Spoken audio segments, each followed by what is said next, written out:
നമസ്കാരം. എംബ്രേസ് ലൈഫിൻ്റെ മറ്റൊരു എപ്പിസോഡിലേക്ക് ഒരിക്കൽ കൂടി സ്വാഗതം. ഈ അടുത്ത ദിവസം ടൂ വീലർ അപകടങ്ങൾ വളരെ വർദ്ധിച്ചതായി കാണാൻ സാധിക്കും. പ്രത്യേകിച്ച് ഈ ഓണം സീസണായിട്ട് ബന്ധപ്പെട്ട് പല സ്ഥലങ്ങളിലും തിരുവനന്തപുരത്ത് ബൈക്കുകൾ കൂട്ടിയിടിച്ച് 3 പേര് മരിക്കുന്ന ഒരു സാഹചര്യം ഉണ്ടായി. ബൈക്കുകളുടെ കാര്യത്തിൽ നമ്മൾ നേരത്തെ സൂചിപ്പിച്ച കാര്യമാണ്, ബൈക്കുകൾ സ്വയം ബാലൻസ് ചെയ്ത് നിൽക്കുന്നതല്ല, അത് കവചിതമല്ല. അതിൻ്റെ മേലെ നിൽക്കുന്ന ആളുകളുടെ ക്വാളിറ്റിയാണ് അതിനെ ബാലൻസ് ചെയ്ത് നിർത്തുന്നതും അതിനെ അപകടരഹിതമായിട്ടൊരു യാത്രാ വാഹനമാക്കി മാറ്റുന്നത്. ടൂ വീലർ ഒരു യഥാർത്ഥ യാത്രാ വാഹനമല്ല.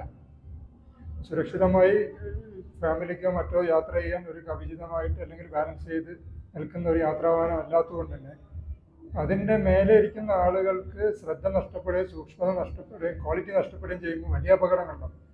2 ടൂ വീലറുകൾ തമ്മിൽ കൂട്ടിയിടിച്ച് വലിയ മരണം സംഭവിക്കണമെങ്കിൽ അത്രയും അശ്രദ്ധമായിട്ടുള്ള ഒരു ഡ്രൈവിംഗ് ആയിരിക്കണം അതിൽ നടന്നിട്ടുണ്ടാകും. അപ്പം അതിൽ മദ്യം വലിയൊരു ഘടകമാണ്, ആവേശം വലിയൊരു ഘടകമാണ്, പ്രായത്തിൻ്റെ ഒരു താല്പര്യം ഭയങ്കര ഒരു ഘടകമാണ്. പ്രായത്തിൻ്റെ ഒരു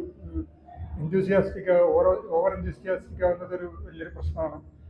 അപ്പം ഇതിനൊക്കെ ബേസ് ആയിട്ടുള്ളൊരു കാര്യം വരേണ്ടത് നമ്മുടെ എഡ്യൂക്കേഷൻ സിസ്റ്റത്തിൽ നമ്മൾ ഇതൊരു ബാലൻസ് ചെയ്ത് കൊണ്ടുപോവുകയും ഇതിലൊരു ആറ്റിറ്റ്യൂഡ് പഠിപ്പിക്കുകയും പിന്നെ ഓരോ ഏരിയയിലും ആയിട്ട് ബന്ധപ്പെട്ട് ഈ സിവിക് സെൻസായിട്ട് ബന്ധപ്പെട്ട ക്വാളിറ്റി നമ്മൾ ഡെവലപ്പ് ചെയ്ത് എടുത്തുകൊണ്ടൊരു ആവശ്യമുണ്ട്. അപ്പോൾ എഡ്യൂക്കേഷൻ സിസ്റ്റത്തിലൂടെ തന്നെ ഇത്ര ഒരു നല്ല ഡ്രൈവിംഗ് കൾച്ചർ ഉണ്ടാക്കുന്നതിലേക്ക് ലീഡ് ചെയ്യാൻ സാധിക്കുള്ളൂ. Thank you.